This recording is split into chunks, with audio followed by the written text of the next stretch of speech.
The Middle Ages, often romanticized in literature and film as a time of chivalry, grand castles, and fairy tale weddings, hides a darker reality beneath its surface. While modern weddings are celebrated as unions of love, choice, and mutual respect, medieval weddings were far from such ideals. They were often steeped in practices that were deeply inhuman, reflecting the harsh social, economic, and religious realities of the time. During this period, marriage was not a personal choice, but a strategic tool. It was a transaction, a means to secure political alliances, expand land holdings, or consolidate wealth. For many, especially women, marriage was not a celebration, but a sentence, a loss of autonomy, and a life bound by the expectations of family, church, and society. The concept of consent, as we understand it today, was virtually non-existent. Instead, weddings were often marked by coercion, control, and dehumanizing rituals that prioritized power and tradition over individual well-being. The medieval period, spanning roughly from 5th to the late 15th century, was a time of rigid social hierarchies, limited individual freedoms, and the pervasive influence of the church. For the nobility, marriages were often used to forge alliances between kingdoms, secure territories, or consolidate power. A wedding could end a feud, strengthen a dynasty, or even prevent a war. For the lower classes, marriage was more about economic survival, with families arranging unions to combine resources, secure labor, or pay off debts. One of the most disturbing practices of medieval weddings was the prevalence of child marriages. In a society where life expectancy was low and political alliances were paramount, children, especially girls, were often married off at shockingly young ages. It was not uncommon for girls as young as 12 or even younger to be wed to much older men. These marriages were rarely about the well-being of the child, but rather about securing alliances, consolidating power, or fulfilling familial obligations. For these young brides, marriage often meant an abrupt end to childhood. They were thrust into adult responsibilities, including childbirth, which posed significant risks due to their underdeveloped bodies. Many young girls died during childbirth, and those who survived often faced a lifetime of physical and emotional trauma. The practice of child marriage not only robbed these girls of their youth, but also perpetuated cycles of inequality and suffering. Forced marriages were another hallmark of medieval weddings. Women, and sometimes men, had little to no say in whom they married. Marriages were arranged by families, and refusal was rarely an option. Women in particular were subjected to immense pressure to comply with these arrangements. Those who resisted could face punishment, ostracism, or even violence. In some cases, women were literally given away as prizes or peace offerings. For example, a nobleman might offer his daughter's hand in marriage to settle a feud or secure an alliance. The bride's feelings or desires were irrelevant. Her role was to serve the interests of her family or community. This lack of consent reduced women to mere objects, stripping them of their humanity and reinforcing their status as property. The dowry system and bride price were integral to medieval weddings, further dehumanizing women by treating them as commodities. A dowry was a payment made by the bride's family to the groom or his family, often consisting of money, land, or goods. The size of the dowry could determine a woman's worth in the marriage market, with larger dowries securing more advantageous matches. Conversely, the bride price was a payment made by the groom or his family to the bride's family, effectively purchasing her. Both practices reduced women to economic transactions, with their value measured in material terms, rather than as individuals with inherent worth. Families often went into debt to provide dowries, and women who failed to meet dowry expectations could face abuse or abandonment. Medieval weddings were often accompanied by rituals that were deeply humiliating and invasive, particularly for women. One such ritual was the bedding ceremony, where the newlywed couple was escorted to their marital bed by guests who would then witness or verify the consummation of the marriage. This practice was meant to ensure the legitimacy of the union and the bride's virginity, but it was a gross violation of privacy and dignity. Another demeaning practice was the public inspection of the bride's virginity. In some cultures, the bride was required to provide proof of her chastity, often through the display of blood-stained sheets after the wedding night. Failure to meet this expectation could result in shame, punishment, or even annulment of the marriage. These rituals not only objectified women, but also subjected them to immense psychological and emotional harm. The Church played a central role in regulating marriage during the Middle Ages.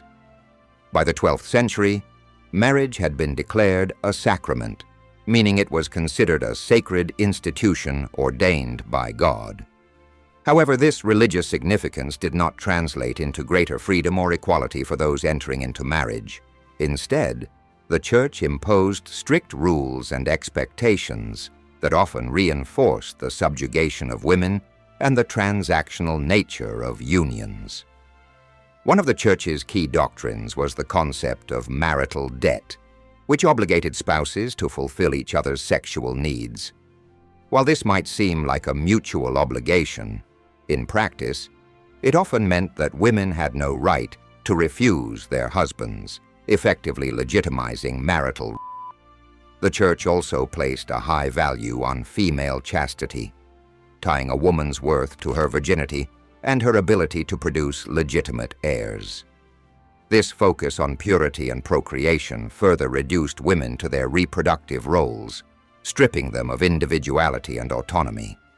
Medieval marriage laws further entrenched the inhuman practices associated with weddings.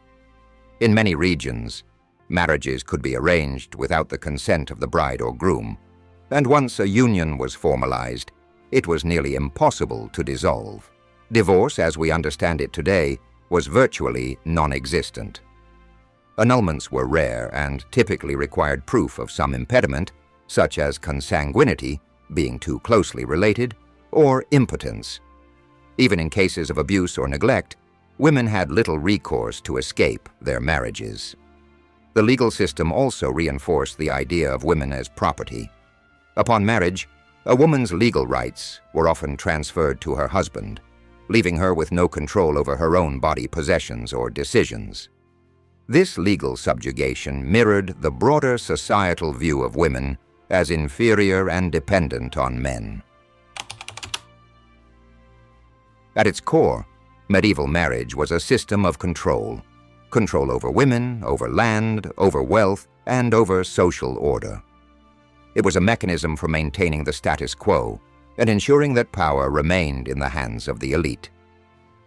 For the vast majority of people, marriage was not a joyful celebration, but a duty, often fraught with fear, coercion, and suffering.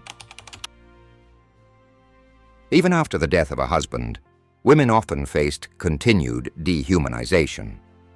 Widows were frequently pressured to remarry, sometimes against their will, to ensure their economic security or to serve the interests of their families. In some cases, widows were forced into marriages with their late husband's relatives, further eroding their autonomy and perpetuating cycles of control. The inhuman practices of medieval weddings were not just isolated events. They had far-reaching social and cultural implications that shaped the lives of individuals and the structure of society as a whole. These practices reinforced existing power dynamics, perpetuated inequality, and left a lasting legacy that would take centuries to challenge and reform. The most immediate and profound impact of these practices was on women, who bore the brunt of the dehumanization inherent in medieval weddings. From a young age, women were conditioned to see themselves as subordinate to men, with their worth tied to their roles as wives, mothers, and bearers of heirs. The lack of agency in marriage decisions, the commodification of their bodies, and the expectation of absolute obedience to their husbands left women with little control over their own lives. The psychological toll of these practices cannot be overstated. Many women lived in constant fear. Fear of their husbands, fear of childbirth, and fear of societal judgment. The pressure to conform to ideals of chastity, obedience, and fertility created a culture of silence and suffering, where women had no outlet to express their pain or seek help. Even those who managed to navigate these challenges often did so at great personal cost, sacrificing their dreams, desires, and sense of self. Medieval wedding practices also had significant consequences for families, particularly those of lower social status. The dowry system, for example, placed a heavy financial burden on families, often forcing them into debt to secure a suitable match for their daughters. In some cases, families were forced to choose between providing a dowry and meeting their basic needs, leading to further economic hardship. For families with multiple daughters, the pressure to arrange marriages could be overwhelming. Daughters who remained unmarried were often seen as a liability, bringing shame or financial strain to their families. This dynamic created a culture of competition and resentment, where daughters were pitted against each other for limited resources and opportunities.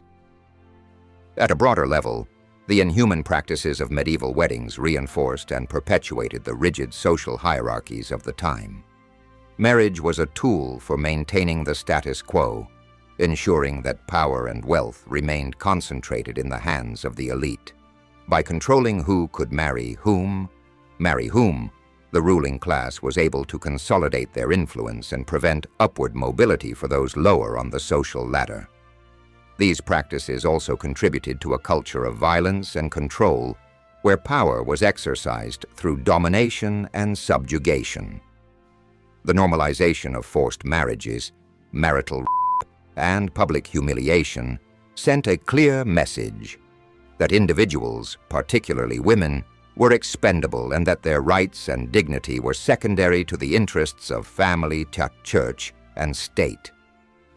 Despite the overwhelming oppression, there were instances of resistance and alternative practices that challenged the status quo.